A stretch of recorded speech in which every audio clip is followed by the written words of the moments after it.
오늘 본문은 계속 예수님께서 제자들을 부르시는 그와 같은 말씀의 연속성입니다. 지난번 말씀부터 시작해서 첫 제자를 부르시는 말씀으로 이어지고 있는데요. 오늘은 또 다른 제자를 부르시는 이야기입니다.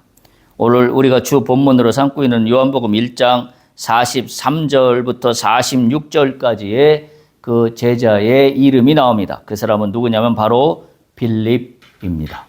사실은 빌립과 나다나엘 두 사람이 동시에 본문의 문맥상에는 연결이 되고 있습니다만은 오늘은 빌립에 대한 말씀만 좀 나누도록 하겠습니다. 사실 이 본문에서 많은 설교자들이 빌립에 대한 이야기는 그렇게 많은 본문으로 채택하지는 않습니다. 왜냐하면 그 뒤에 바로 나오는 나다나엘이 한 말이 설교의 제목으로 가장 많이 사용되고 있는 본문 중에 하나입니다. 나다나엘이 뭐라고 그랬냐면 요한복음 1장 46절에 보면 나다나엘이 이르되 나사렛에서 무슨 선한 것이 날 수 있느냐. 이 말씀 때문에 이 말씀이 많은 설교자들이 본문으로 채택하고 있는 그런 주제이기도 합니다. 저는 나다나엘의 이야기는 일단 접어주고 오늘은 빌립에 대한 이야기를 함께 나누고자 합니다. 오늘 본문을 보면 빌립과 나다나엘은 정반대의 포지션에 있습니다. 오늘 말씀을 읽어보면 그렇게 나타납니다. 다시 말하면 예수님에 대한 두 사람의 인식의 차이가 완전히 극과 극입니다. 그래서 그 말씀 가운데 오늘 우리는 빌립을 제자로 부르시는 말씀 중에서 역시 마찬가지로 우리 기독교 신앙의 본질은 무엇인가 하는 것을 함께 생각해 보지 않을 수가 없습니다. 예수님의 제자가 된다는 것은 무엇을 말하는 것인가? 이 관점으로 오늘 말씀을 함께 좀 듣기를 소망합니다. 예수님의 제자가 된다는 것은 무엇을 말하는 것인가? 그래서 제가 오늘 말씀의 제목을 내가 그를 만났다. 이렇게 말씀의 제목을 정했습니다. 이거는 누구 이야기냐면 빌립의 이야기입니다. 그래서 그 말씀을 따와서 오늘 말씀의 제목으로 제가 잡았습니다. 43절에 보면 예수님은 새로운 제자 빌립을 부르십니다. 이튿날 예수께서 갈릴리로 나가려 하시다가 빌립을 만나 이르시되 나를 따르라 합니다. 빌립을 만나자 예수님께서 대뜸 나를 따르라. 이 나를 따르라는 말은 제자가 되라는 말입니다. 그저 나를 쫓아와서 길을 같이 가자 이런 의미가 아니라. 근데 이게 굉장히 좀 특이한 것은 옛날 그때 당시에 사람들이 자신이 스승을 모시고자 할 때 대부분 일반적인 내용이 뭐냐면 어떤 사람이 스승을 찾아갑니다. 찾아가서 나를 제자로 삼아 주십시오 하는 게 그때 당시에 문화적인 사회적인 배경이에요. 앞에 나왔던 첫 제자 안드레 베드로 그 제자들을 부를 때도 마찬가지였죠. 제자들이 예수를 따라갔어요. 그래서 소위 나의 스승이 되어달라고 하는 그와 같은 그 프로세스 상에 있었는데 오늘 빌립은 그거와는 정반대입니다. 빌립을 봤는데 예수님께서 나를 따르라 라고 이야기하기 때문입니다. 빌립이 예수님께서 부르시는 유일한 제자이기도 합니다. 대부분 제자들이 먼저 찾아가서 예수님의 제자가 되는 그런 코스를 밟았다면 빌립은 거꾸로 주님이 빌립을 불러냅니다. 그래서 이 빌립의 그 이야기는 사실은 그렇게 많이 나오는 인물은 아닙니다. 공강복음에 빌립에 대해서 그렇게 많은 언급이 없습니다. 근데 요한복음에서는 빌립에 대한 이야기가 또 등장합니다. 바로 우리가 잘 아는 오병이어의 기적 사건 속에 빌립이 등장합니다. 요한복음 6장 6, 7절에 보면 그 말씀이 나와 있는데요. 예수님께서 오병이어 할 때 우리 다 알잖아요. 다 봤더니 오병이어밖에 없더라. 보리떡 5개와 물고기 2마리밖에 없는 현실 속에 5,000명이나 되는 사람을 어떻게 먹일까? 모든 제자들이 낭망한 가운데 있습니다. 지금 이 시간에 어디 가서 이 많은 사람을 먹일 먹거리를 어떻게 구한단 말입니까? 이거 불가능한 이야기입니다라고 체면하고 있던 바로 그 상황에 요한복음 6장 6절에 보면 예수님께서 이렇게 말씀하셔요.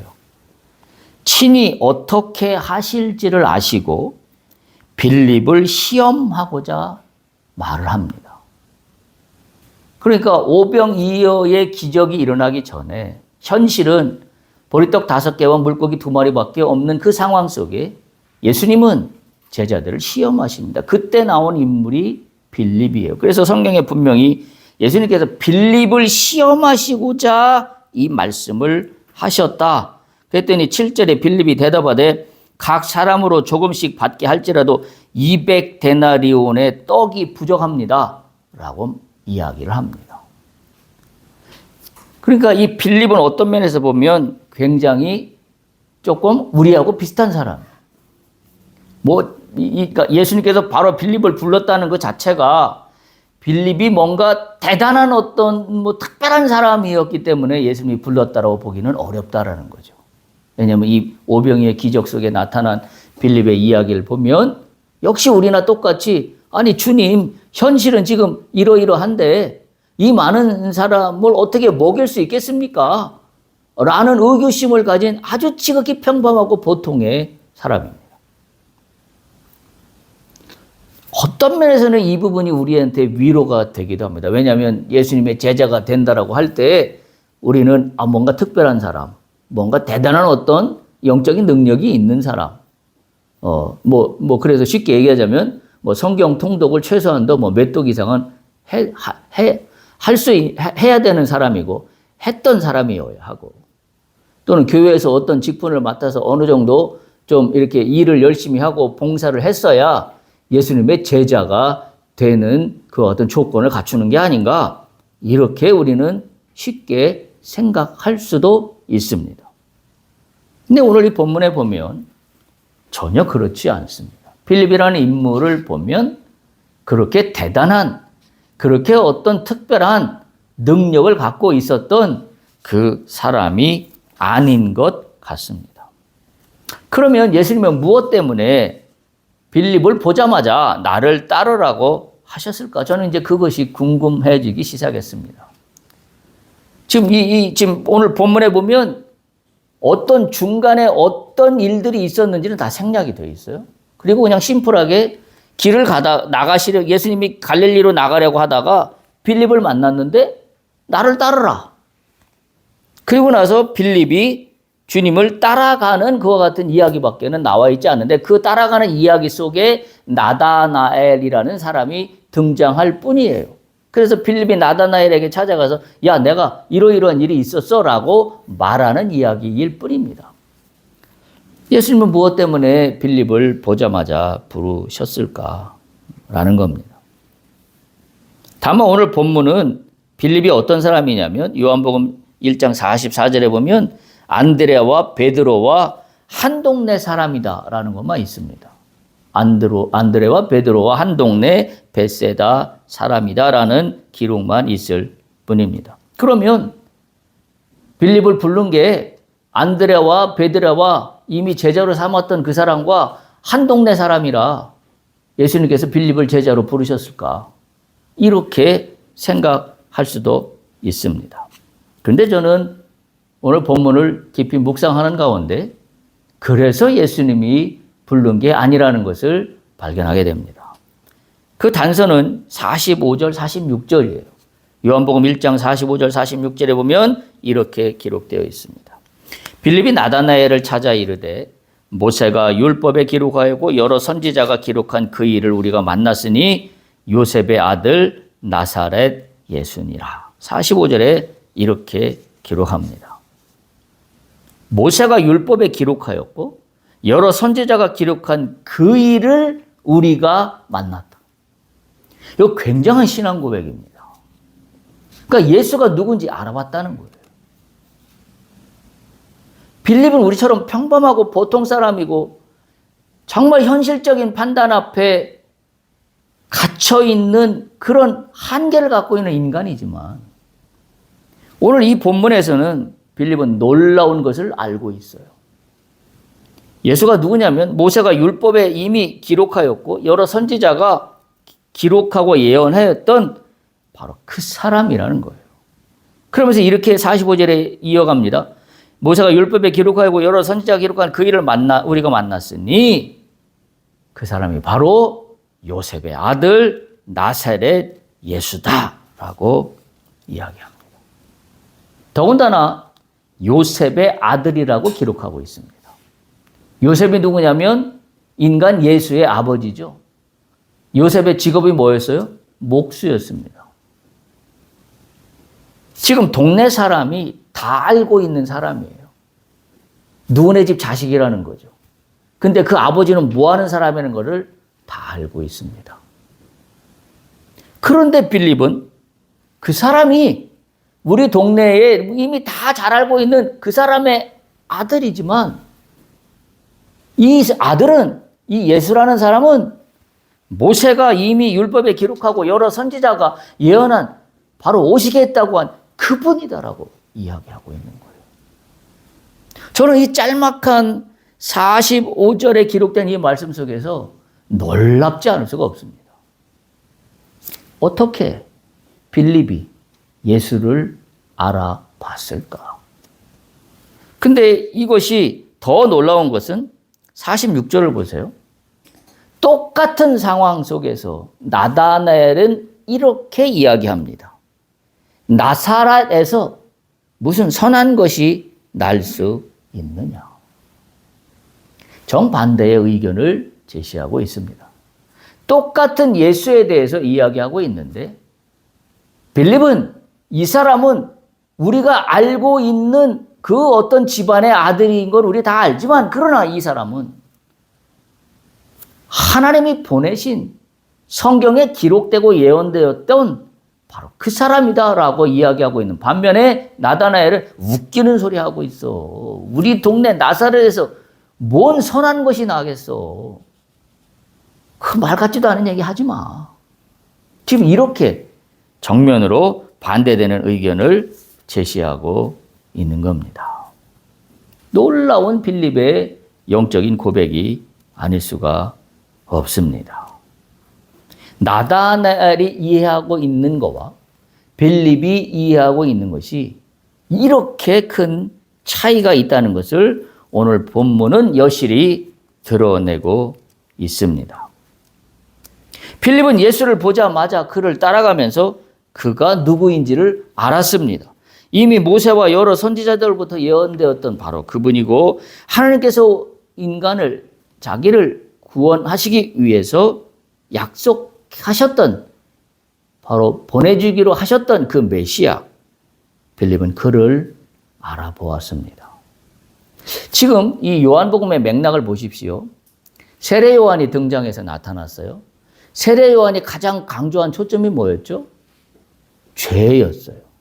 그래서 예수를 보면서 세상 죄를 지고 가는 어린 양이라고 이야기하면서 온전히 죄의 문제에 예수가 오셨다. 죄의 문제를 구원하기 위해서 오셨다라는 것을 세례 요한이 이야기했어요.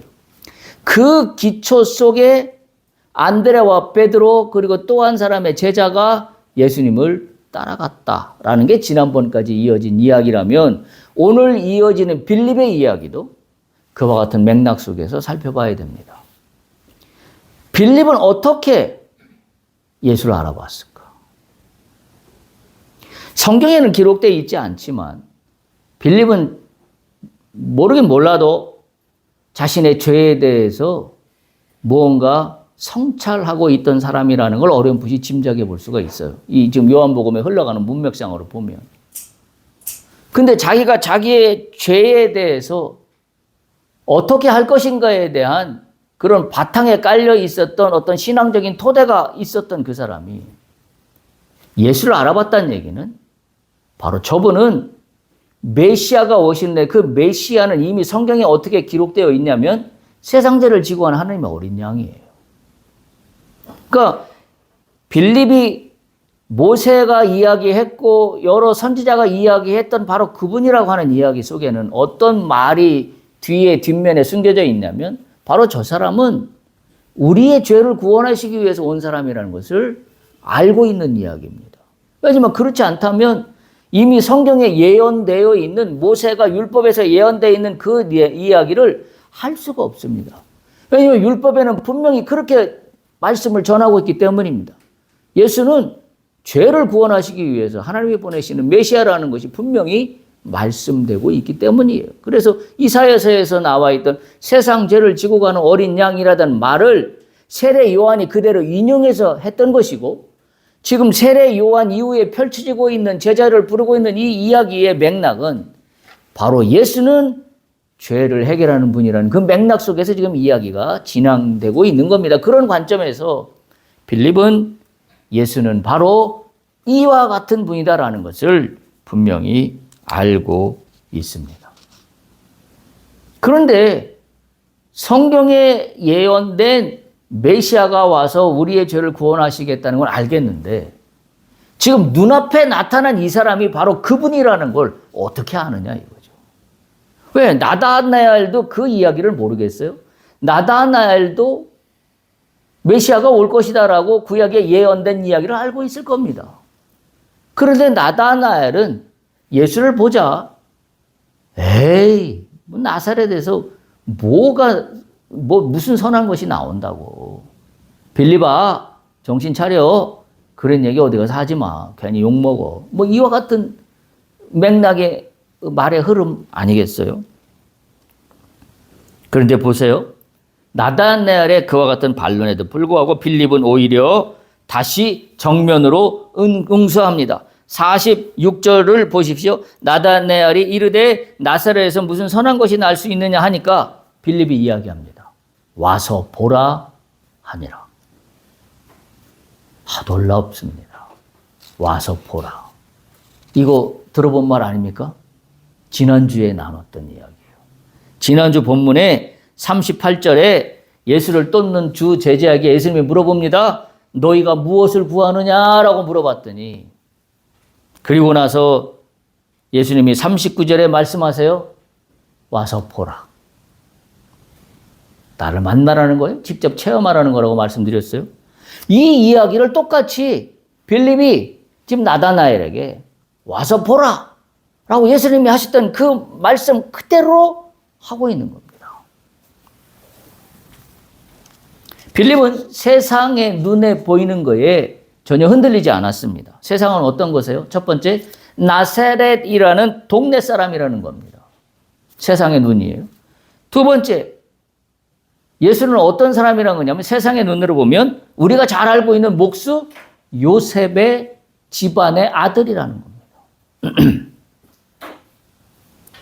그런데 이것이 어떻게 빌립은 이 현실의, 육신의 현실을 뒤집어 놓을 수 있었냐라는 거죠. 그러면서 와서 보라. 네가 눈으로 볼 때는 목수 요셉의 아들이고 우리가 잘 아는 나사렛 그 조그만 동네, 시골 촌뜨기 동네이지만 그러나 그게 전부가 아니다. 와서 보라. 이렇게 이야기하고 있는 겁니다. 빌립은 처음 두 제자를 예수께서 부르실 때 현장에 있던 사람도 아닌데 예수님이 했던 그 말을 동일하게 지금 하고 있는 겁니다. 다른 말로 표현하면 내 눈에 보이는 대로 네가 알고 있는 나사렛 또는 목수의 아들이라는 지식으로 말하지 말고 직접 와서 주님을 만나 보라는 겁니다. 그게 빌립이 나다나엘에게 촉구하고 있는 이야기예요. 와서 보라는 말이 바로 그와 같은 겁니다. 여러분, 우리 한번 그 당시 상황으로 나를 한번 거기 앞에 갖다 놔 봅시다. 자, 빌립이 앞에 있고 나다나엘과 내가 친구여서 나다나엘 옆에 내가 있습니다. 예수님이 우리 앞을 지나갑니다. 여러분은 어떤 반응을 보일 수 있겠습니까? 자, 현실은 나사렛 사람이고 목수의 아들이에요. 나다나엘 같은 반응을 보이겠습니까? 아니면 빌립과 같은 반응을 보이겠습니까? 나는 어떤 반응을 보일 수 있을까요? 우리가 이 지점에서 신앙의 본질이 무엇인가라는 것을 깊이 깨닫게 됩니다. 우리는 신앙을 뭘로 이해하려고 그러면 나의 육신의 안목으로 이해하려 그럽니다. 그리고 내가 눈에 보이는 것, 그리고 내가 확실히 증거가 되는 것. 그렇죠? 요즘 하도 법에 대한 이야기가 세상 사회 속에서 가장 많이 나오는 시대 속에 우리가 살고 있는데, 법이라는 게 그런 거잖아요. 증거가 확실하지 않으면 아무리 죄를 졌자 하더라도 무죄가 됩니다. 그게 법이잖아요. 우리는 성경을 읽고 예수를 믿는다고 하지만 뭔가 확실한 증거를 찾아서 헤매는 사람들이기도 합니다. 내가 알고 있는 지식과 내가 알고 있는 상식과 내가 갖고 있는 이성을 총동원하여서 무엇인가 납득이 되고 이해가 되면 나는 그때 동의하게 되는, 어찌 보면 인간의 당연한 이성의 작동입니다. 그런데 인간은 이성만 갖고 있는 게 아니라 신성과 영성도 갖고 있어요. 근데 우리는 내 속에 있는 영성은 그렇게 신뢰를 하지 못합니다. 세상은 뭐만 신뢰하냐면 이성적이고 논리적인 판단만 신뢰합니다. 그리고 확실한 증거가 있는 것만 증거로 채택해서 이것이 진리라고, 진실이라고 말하고 싶어 합니다. 자, 나사렛 사람 목수의 아들 예수가 내 앞을 지나갑니다. 나는 빌립처럼 이야기할 수 있을까요? 아니면 나다나엘처럼 이야기할까요? 우리가 참으로 생각해 볼 지점이 아닐 수가 없습니다. 저는 빌립과 나다나엘의 차이는 어디에 있다고 보냐면, 우리가 오늘 본문으로 삼고 있는 고린도전서 12장 3절을 한번 펼쳐볼 수 있길 바랍니다. 고린도전서 12장 3절에 보면 제가 읽겠습니다. 그러므로 내가 너희에게 알리노니 하나님의 영으로 말하는 자는 누구든지 예수를 저주할 자라고 말하지 않고 성령으로 아니하고는 누구든지 예수를 주라 말할 수 없다. 하나님의 영으로 말하는 자만이 예수를 주라고 말할 수 있습니다. 성령으로 말하는 자만 예수를 나의 주라고 이야기할 수 있습니다. 할렐루야. 이게 신앙이에요. 빌립이 어떻게 예수가 그분인 것을 알았을까? 저는 빌립이 똑똑해서나 빌립이 대단한 성경적인 지식을 갖고 있어서 알았다고 저는 생각하지 않습니다. 하나님의 영이 임했다라고 저는 생각합니다. 왜? 너무나 잘 아는 현실을 잘 알잖아요. 나사렛 사람이고 목수 요셉이라는 사람의 아들인 것을 너도 알고 나도 알고 다 알아요. 그런데 빌립은 저분이다. 내가 그를 만났다. 와서 보라.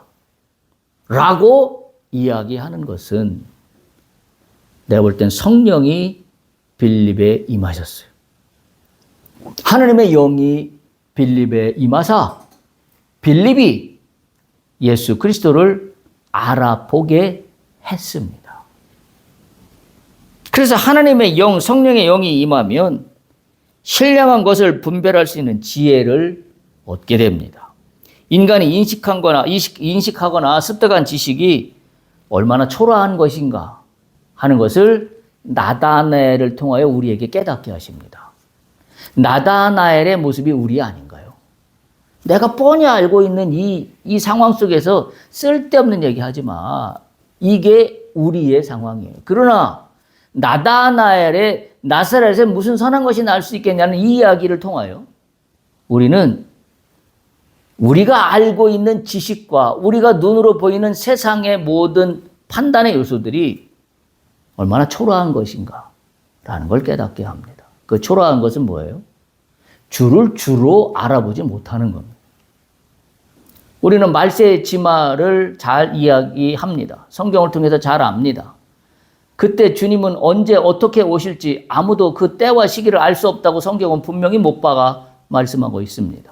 다시 말하면 내가 준비하거나 내가 또는 무엇인가 잘 여건을 조성한 가운데 시험 문제가 탁 출제되는 게 아니라 갑자기 길을 가는데 또는 밥을 먹는데 잠을 자는데 갑자기 시험 문제가 탁 출제돼서 나보러 풀라고 하는 거나 똑같습니다. 그리고 이걸 풀면 합격이고 못 풀면 불합격이라고 한다면 예수님이 그렇게 오시지 않겠어요? 나는 그러면 그때 나는 주님으로 알아볼 수 있을까? 저 사람 도대체 누구야? 내가 알고 있던 그 사람하고 비슷하게 생겼는데? 또 세상은 막 난리가 나겠죠. 소동이 나겠죠. 뭐 이상한 사람이 나타났다고. 나다나엘과 빌립의 모습을 통하여 나는 어떤 눈을 뜰 것인가? 나는 무엇을 사모하며 살 것인가? 우리의 신앙의 본질은 무엇이어야 되어야 되는가? 라는 걸 다시 한번 깨닫게 됩니다.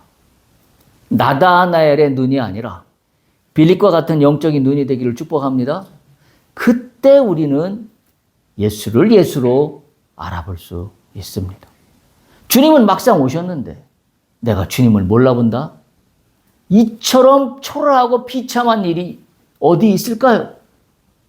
나중에 알고 봤더니 주님이 오셔서 이미 주님의 사람들은 다 데리고 천국으로 가셨다라고 하고 내가 뒤늦게 소식을 듣는다고 한다면 그동안 내가 믿었던 나의 신앙과 내가 그동안 교회에서 쏟아놓았던 나의 모든 소위 말하는 종교적인 모든 일들은 다 뭐가 됩니까? 한편으로.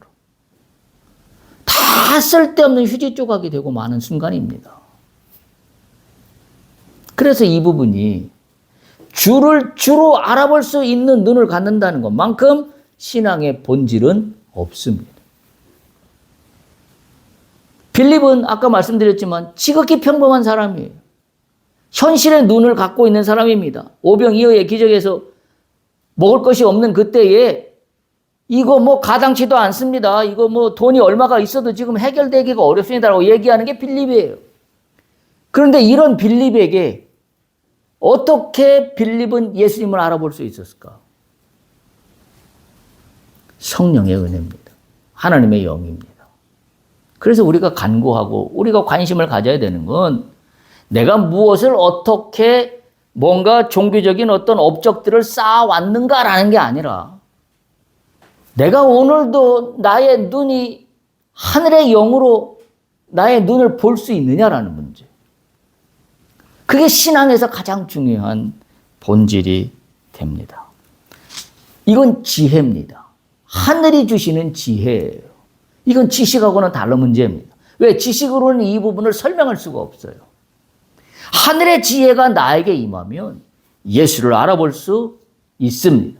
따라서 이 지혜는 인간의 노력으로만 얻을 수 있는 것이 아니라 하늘로부터 주어지는 선물이에요. 그러니까 우리가 말끝마다 은혜 하는 것은 바로 그겁니다.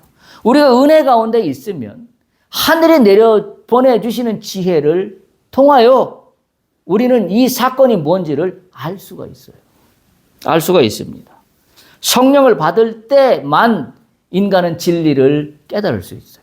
성령을 받지 못하면 인간은 진리가 주어져도 이게 진리인 줄을 모릅니다. 그리고 여전히 눈에 보이는 지식과 증거만 찾아 헤맵니다. 그러다가 상황은 다 끝나버리고 마는 것이죠. 우리가 두 번째 본문으로 채택한 요한복음 14장 17절을 보면 이렇게 설명하고 있습니다. 그는 진리의 영이다. 세상은 능히 그를 받지 못하나니 이는 그를 보지도 못하고 알지도 못함이라. 보세요. 진리의 영이 그 안에 없는 사람은 보고도 믿지도 못하고 알지도 못하고 듣지도 못해요. 근데 어떤 사람은 보고 듣고 알 수 있어요? 성령의 사람은 이 진리의 영을 알아볼 수 있습니다. 그래서 요한복음 14장 17절 뒷부분 이렇게 연결해요. 그러나 너희는 그를 아나니 그는 너희와 함께 거하시며 또 너희 속에 계시겠습니다. 어떤 사람만 예수님이 나 안에 거하고 나와 함께 거하시고 계시는 것을 알 수 있어요? 어떤 사람만? 진리의 영이 있는 사람. 성령의 영이 내 안에 있는 사람만 알 수 있어요. 깨달을 수 있어요. 볼 수 있습니다. 이게 신앙의 본질이에요. 우리가 눈을 들어 하늘의 영을 사모해야 합니다. 성령을 사모해야 됩니다. 우리에게 자긍심을 가질 수 있어요. 나는 주를 안다. 나는 주를 알기 때문에 주님이 나와 함께 계시며 또한 내 속에 거하시는 것을 나는 안다. 이거 뭘로 알 수 있어요? 성령의 은혜로 알 수 있어요. 성령이 아니고서는 이 진리를 절대 깨달을 수 없습니다. 그래서 눈에 보이는 건 나사렛이라는 동네만 보이고 눈에 보이는 건 목수 요셉의 아들이라는 것만 눈에 보입니다. 그 이상 것은 아무것도 보이지 않습니다. 또 하나님의 영 성령이 임하면 오늘 본문의 말씀처럼 예수를 주로 고백할 수 있습니다. 성령으로 말미암아 인간의 머리로는 이해할 수 없었던 진리를 고백하게 됩니다. 바로 이 진리로서 고백하게 되는 그 힘은 인간 자신, 나 자신에게 있는 것이 아니라 내 안에 내주하시는 성령께서 하시는 일이에요. 그래서 성령이 내 안에 내주하시면 나는 이 모든 것을 할 수 있는 새로운 사람으로 거듭나게 된다는 이야기입니다. 그의 찔림과 상함이 곧 나의 구원을 위한 것이었다는 사실을 고백할 수 있게 하는 것은 지식이 아닙니다. 나의 능력이 아닙니다. 오직 성령께서 주시는 힘, 진리를 진리로서 인정하고 고백하게 하는 신앙의 힘, 성령의 은혜, 그것이 있을 때만 나는 주를 주라고 고백할 수 있습니다. 또한 성령이 임하면 세 번째, 거듭난 삶을 살 수 있습니다. 성령이 임한 사람만 변합니다. 교회를 수십 년 다녀도 성령이 임하지 않은 사람은 변하는 게 아니라 오히려 더 자신의 성을 더 높게 쌓아가는 걸 우리는 잘 압니다. 왜? 이제는 더 많이 알거든요. 성경 말씀도 더 많이 알아요. 많은 것들을 알아요. 근데 문제가 뭐예요? 와서 보라. 주님을 만난 체험이 없어요. 성령의 은혜를 내 주 안에 사모하지도 않았어요. 내 안에. 그러다 보니 내가 가고 있는 신앙의 길은 지식밖에 없습니다. 그리고 그 지식으로 말미암아 나 자아를 더 방어할, 보호할 든든한, 튼튼한 성을 쌓고 있을 뿐입니다. 성령을 받은 자는 그러나 그 모든 성이 허물없고 부질없는 짓인 것을 알고 다 무너뜨립니다. 예수의 은혜로. 예수의 은혜로 나의 성이 다 무너질 때 천국 문이 열립니다. 하늘 문이 열립니다. 새로운 세상을 보게 됩니다. 육의 눈에 있을 때는 보이지 않았던 세상이 내 눈앞에 펼쳐지게 됩니다. 그게 성령의 은혜입니다. 여러분이 오늘 빌립과 같은 사람이 되기를 축복합니다. 빌립은 나다나엘과 다르게 예수를 보자 그가 누군지를 알았습니다. 그리고 빌립은 자신 있게 이야기합니다. 내가 그를 만났다. 나다나엘이 뭐라고 현실적으로 맞는 얘기 같은 증거를 들이대도 그것은 진리가 아니다. 나는 그를 만났다라고 이야기하고 있는 겁니다. 여러분, 이 차이는 우리의 믿음의 차이를 결정할 뿐입니다. 나다나엘처럼 우리는 믿음을 세상의 눈으로만 볼 것인가? 아니면 필립처럼 우리는 믿음을 성령의 눈으로 볼 것인가? 이 차이가 천국과 지옥을 갈라놓습니다. 어마어마한 차이를 가져온다라는 사실이에요. 오늘날도 교회는 다니지만 예수님을 한 번도 만나본 적이 없는 사람들이 수두룩합니다. 그래서 그런 사람들하고 말을 하다 보면 이렇게 반문합니다. 2000년 전에나 오셨던 그분하고 같은 시대에 내가 살아서 예수님을 직접 본 적도 없는데 내가 예수님을 만난다는 게 말이나 되냐? 무슨 이야기예요? 육신의 눈에 한정하여서만 자기의 신앙을 이야기하려 하는 한계에 갇혀 있는 겁니다. 오늘 빌립과 같은 눈이 떠지기를 간절히 축복합니다. 오늘 빌립이 외치는 소리를 다시 한번 제가 말씀합니다. 요한복음 1장 45절 빌립이 나다나엘을 찾아 이르되 모세가 율법에 기록하였고 여러 선지자가 기록한 그 일을 우리가 만났으니 요셉의 아들 나사렛 예수니라. 할렐루야. 오늘 말씀처럼 바로 그분은 나와 함께 하십니다. 내 길을 인도하십니다. 나로 하여금 갇혀있는 제한된 세상의 이 상황만 보게 하는 나의 눈을 여십니다. 열어서 뭘 보게 하세요? 하늘을 보게 하십니다. 하나님의 뜻이 무엇인지를 깨닫게 하십니다. 그것을 하게 하시는 것은 성령의 내주하심입니다. 우리 모두가 그와 같은 축복으로 말미암아 예수 그리스도를 나의 주라고 빌립처럼 고백하고 제자로 나서는 여러분들이 다 되시기를 축복합니다. 할렐루야.